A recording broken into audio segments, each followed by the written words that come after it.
Hare Krishna, Radhe Radhe. Welcome to my channel. तो जी कैसे हो आप सभी लोग। उम्मीद करती हूँ कि राधे कृष्ण जी की कृपा से आप सभी लोग अच्छे होंगे और स्वस्थ होंगे। तो जी आज की वीडियो में हम जानेंगे श्रीमद् भगवद गीता का दूसरा अध्याय। कल हमने श्रीमद् भगवद गीता के दूसरे अध्याय के महात्म्य के विषय में जाना था। उससे पहले हमने भगवद गीता का पहला अध्याय जाना था।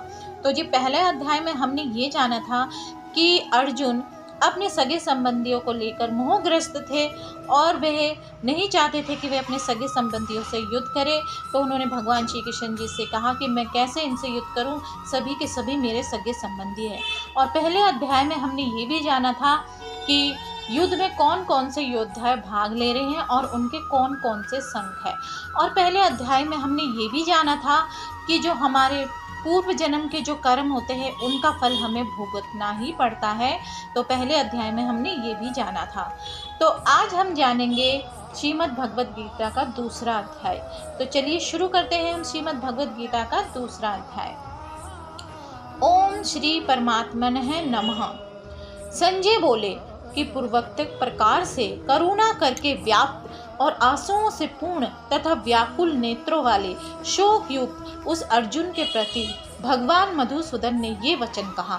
हे अर्जुन, तुमको इस विषम स्थल में ये अज्ञान किस हेतु से प्राप्त हुआ, क्योंकि ये ना तो श्रेष्ठ पुरुषों से आचरण किया गया है, ना ही स्वर्ग को देने वाला है, ना कीर्ति को करने वाला है। इसलिए हे अर्जुन, नपुंसकताओं को मत प्राप्त हो, ये तेरे योग्य नहीं है। ये परंतप तुच्छ हृदय के दुर्बलता को त्याग कर युद्ध के लिए खड़ा हो। तब अर्जुन बोले कि हे मधुसूदन, मैं रणभूमि में भीष्म पितामह और द्रोणाचार्य के प्रति किस प्रकार वानों से युद्ध करूंगा, क्योंकि हे अरिसूदन, मैं दोनों ही पूजनीय हैं। इसलिए इन महाअनुभव गुरुजनों को ना मार के इस लोक में भिक्षा का अन्न भी भोगना कल्याणकारी कारक समझता हूँ, क्योंकि गुरुजनों को मारकर भी इस लोक में रुधिर से सने हुए अर्थ और काम रूप भोगों को ही तो भोगूंगा। और हम लोग ये भी नहीं जानते कि हमारे लिए क्या करना श्रेष्ठ है, अथवा ये भी नहीं जानते कि हम जीतेंगे या हमको वे जीतेंगे। और जिनको मारेंगे, मारकर हम जीना भी नहीं चाहते, वे ही धृतराष्ट्र के पुत्र हमारे सामने खड़े हैं। इसलिए कायरता रूप दोष करके उपहत हुए स्वभाव वाला और धर्म के विषय में मोहित चित हुआ मैं आपसे पूछता हूँ, जो कुछ निश्चय किया हुआ कल्याणकारक साधन हो वे मेरे लिए कहिए, क्योंकि मैं आपका शिष्य हूँ, इसलिए आपके शरण में हूँ। मेरे को शिक्षा दीजिए, क्योंकि भूमि में निष्कंटक धन धान्य संपन्न राज्यों को और देवताओं के स्वामी पने को प्राप्त होकर भी मैं उस उपाय को नहीं देखता हूँ जो कि मेरे इंद्रियों को सुखाने वाले शोक को दूर कर सके। संजय बोले, हे राजन, निंद्रा को जीतने वाले अर्जुन अंतर्यामी श्री कृष्ण महाराज के प्रति इस प्रकार कहकर फिर श्री गोविंद भगवान से युद्ध नहीं करूँगा ऐसे स्पष्ट कहकर चुप हो गए। उसके उपरांत हे भरतवंशी धृतराष्ट्र, अंतर्यामी श्री कृष्ण महाराज ने दोनों सेनाओं के बीच में उस शोक युक्त अर्जुन को हंसते हुए से ये वचन कहे।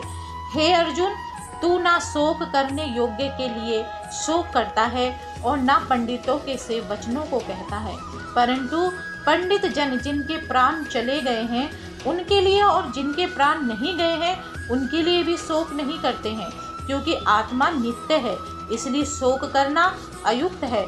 वास्तव में ना तो ऐसा ही है कि मैं किसी काल में नहीं था, अथवा तू नहीं था, अथवा ये राजा लोग नहीं थे, और ना ऐसा ही है कि इससे आगे हम सब नहीं रहेंगे।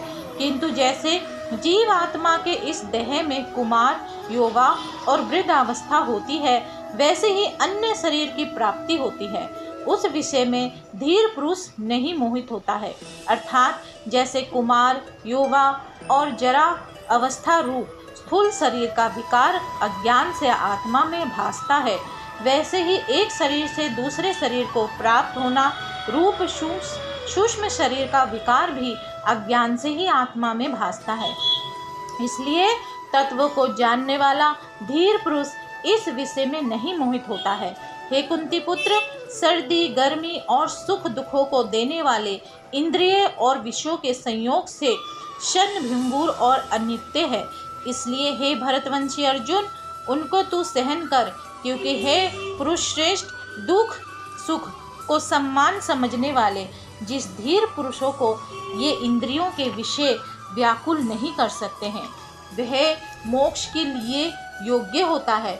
और हे अर्जुन, असत वस्तु का तो अस्तित्व ही नहीं है और सत का अभाव नहीं है। इस प्रकार इन दोनों का ही तत्वज्ञानी पुरुषों द्वारा देखा गया है। इस न्याय के अनुसार नाश रहित तो उसको जान की जिससे ये संपूर्ण जगत व्याप्त है, क्योंकि इस अविनाशी का विनाश करने को कोई भी समर्थ नहीं है। और इस नाश रहित अप्रेम्य नित्य स्वरूप जीव आत्मा के ये सब शरीर नाशवान कहे गए हैं। इसलिए हे भरतवंशी अर्जुन, तू युद्ध कर। जो इस आत्मा को मारने वाला समझता है तथा जो इसको मरा मानता है, वे दोनों ही नहीं जानते हैं, क्योंकि ये आत्मा ना मरता है और ना ही मारा जाता है। ये आत्मा किसी काल में भी ना जन्मता है और ना मरता है, अथवा ना ये आत्मा हो करके भी होने वाला है, क्योंकि ये अजन्मा, नित्य, शाश्वत और पुरातन है। शरीर के नाश होने पर भी ये नाश नहीं होता है। हे पृथापुत्र अर्जुन, जो पुरुष इस आत्मा को नाश रहित, नित्य, अजन्मा और अव्यय जानता है, वे पुरुष कैसे किसी को मरवाता है और कैसे किसको मारता है। और यदि तू कहे कि मैं तो शरीर के वियोग का शोक करता हूँ, तो ये भी उचित नहीं है, क्योंकि जैसे मनुष्य पुराने वस्त्रों को त्याग कर दूसरे नए वस्त्रों को ग्रहण करता है, वैसे ही जीव आत्मा पुराने शरीरों को त्याग कर दूसरे नए शरीरों को प्राप्त होता है। हे अर्जुन, इस आत्मा को शास्त्र आदि नहीं काट सकते हैं और इसको आग नहीं जला सकती है और इसको जल गीला नहीं कर सकते हैं और वायु नहीं सुखा सकता है, क्योंकि ये आत्मा अछेद है और ये आत्मा अधा और अकल्ध और अशेष्य है, तथा ये आत्मा निसंदेह नित्य, सर्वव्यापक, अचल, स्थिर रहने वाला और सनातन है। ये आत्मा अव्यक्त अर्थात इंद्रियों का अविषय और ये आत्मा अचिंतनीय और अर्थात मन का अविषय और ये आत्मा विकार रहित अर्थात ना बदलने वाला कहा गया है। इससे हे अर्जुन, इस आत्मा को ऐसा जानकर तू शोक करने योग्य नहीं है, अर्थात तुझे शोक करना उचित नहीं है। यदि तू इसको सदा जन्मने और सदा मारने वाले माने तो भी ये हे अर्जुन, इस प्रकार शोक करने के योग्य नहीं है, क्योंकि ऐसा होने से तो जन्मने वाले की निश्चित मृत्यु और मरने वाले का निश्चित जन्म होना सिद्ध हुआ है। इससे भी तू इस बिना उपाय वाले विषय में शोक करने को योग्य नहीं है। हे विषम दिकों के शरीर माया में होने से अनित्य है, इससे शरीरों के लिए भी शोक करना उचित नहीं है, क्योंकि हे अर्जुन, संपूर्ण प्राणी जन्म से पहले बिना शरीर वाले और मरने के बाद भी बिना शरीर वाले ही हैं, केवल बीच में ही शरीर वाले प्रतीत होते हैं। फिर उस विषय में क्या चिंता है? हे अर्जुन, ये आत्म तत्व बड़ा गहन है, इसलिए कोई महापुरुष ही इस आत्मा को आश्चर्य की ज्यों देखता है और वैसे ही दूसरा कोई महापुरुष ही आश्चर्य की ज्यों इसको तत्व को कहता है और दूसरा को ही इस आत्मा को आश्चर्य की ज्यों सुनता है और कोई कोई सुनकर भी इस आत्मा को नहीं जानता है। हे अर्जुन, ये आत्मा सबके शरीर में सदा ही अवध्य है, इसलिए संपूर्ण भूत प्राणियों के लिए तू शोक करने को योग्य नहीं है और अपने धर्म को देखकर भी तू भय करने के योग्य नहीं है, क्योंकि धर्मयुक्त युद्ध से बढ़कर दूसरा कोई कल्याणकारी कर्तव्य क्षत्रिय के लिए नहीं है। हे पार्थ, अपने आप प्राप्त हुए और खुले हुए स्वर्ग के द्वार रूप इस प्रकार के युद्ध को भाग्यवान क्षत्रिय लोग ही पाते हैं, और यदि तू इस धर्मयुक्त संग्राम को नहीं करेगा तो स्वधर्म को और कीर्तियों को खोकर पापों को प्राप्त होगा और सब लोग तेरी बहुत काल तक रहने वाली आप कीर्तियों को भी कथन करेंगे और वे अपकीर्ति माननीय पुरुष के लिए मरण से भी अधिक बुरी होती है, और जिनके तो बहुत माननीय होकर भी अब तुच्छता को प्राप्त होगा, वे महारथी लोग तुझे भय के कारण युद्ध से उपराम हुआ मानेंगे, और तेरे वैरी लोग और तेरे सामर्थ्य की निंदा करते हुए बहुत से ना कहने योग्य वचनों को कहेंगे। फिर उससे अधिक दुख क्या होगा? इससे युद्ध करने तेरे लिए सब प्रकार से अच्छा है, क्योंकि या तो तू मर के स्वर्ग को प्राप्त होगा अथवा जीतकर पृथ्वी को भोगेगा। इससे हे अर्जुन, युद्ध के लिए निश्चय वाला होकर खड़ा हो। यदि तुझे स्वर्ग तथा राज्य की इच्छा ना हो तो भी सुख दुख, लाभ हानि और जय पराजय को सम्मान समझकर उसके उपरांत युद्ध के लिए तैयार हो। इस प्रकार युद्ध करने से तू पापों को प्राप्त नहीं होगा। हे पार्थ, यह बुद्धि तेरे लिए ज्ञान योग के विषय में कही गई है, और इसी को अब निष्काम कर्म योग के विषय में सुन। जिस बुद्धि से युक्त हुआ तू कर्मों के बंधन को अच्छी तरह से नाश करेगा। इसी निष्काम कर्म योग में आरंभ का अर्थात बीज का नाश नहीं है, उल्टा फल स्वरूप दोष भी नहीं होता है। इसलिए इस निष्काम कर्म योग रूप धर्म का थोड़ा भी साधन जन्म मृत्यु रूप महान भय से उद्धार कर देता है। हे अर्जुन, इस कल्याण मार्ग में निश्चयात्मक बुद्धि एक ही है, और अज्ञानी पुरुषों की बुद्धियाँ बहुत भेदों वाली अनंत होती है।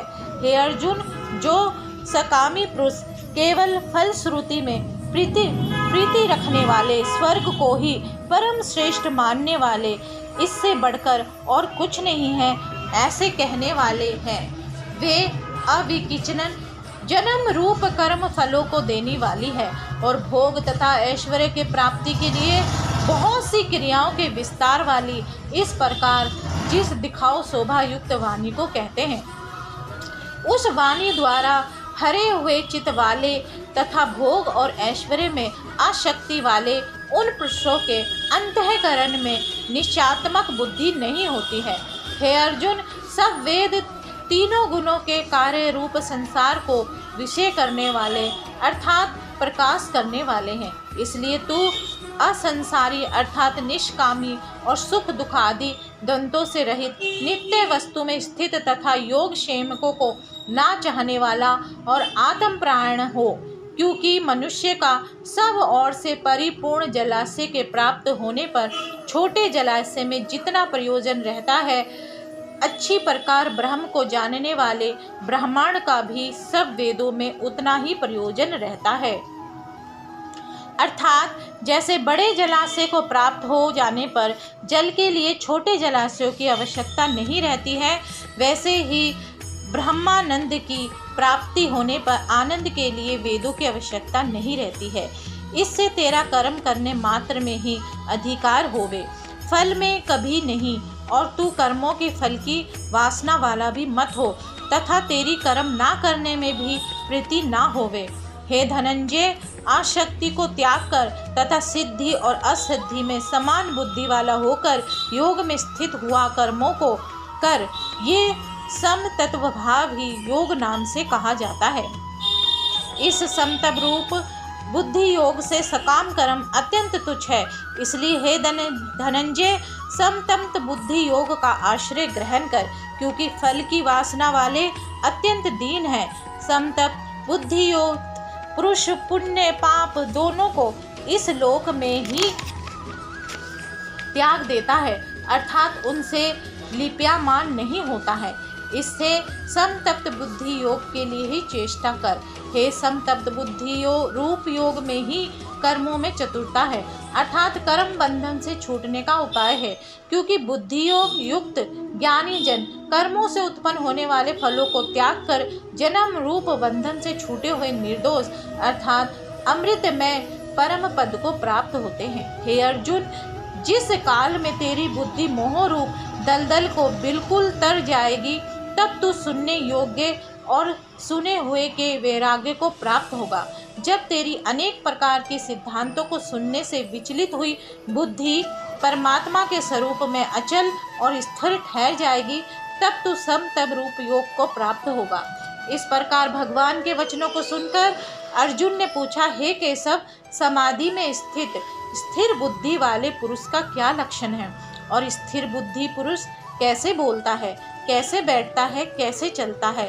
उसके उपरांत श्री कृष्ण महाराज जी बोले, हे अर्जुन, जिस काल में ये पुरुष मन में स्थित संपूर्ण कामनाओं को त्याग देता है, उस काल में आत्मा से ही आत्मा में संतुष्ट हुआ स्थिर बुद्धि वाला कहा जाता है तथा दुखों की प्राप्ति में उद्गद रहित हे मन जिसका हो सुखी की प्राप्ति में दूर हो गई है, सप्रहा जिसकी तथा नष्ट हो गए हैं, राग भय और क्रोध जिसके, ऐसा मुनि स्थिर बुद्धि कहा जाता है। जो पुरुष सर्वत्र स्नेह रहित हुआ उन शुभ तथा अशुभ वस्तु को प्राप्त होकर ना प्रसन्न होता है और ना द्वेष रखता है, उसकी बुद्धि स्थिर है।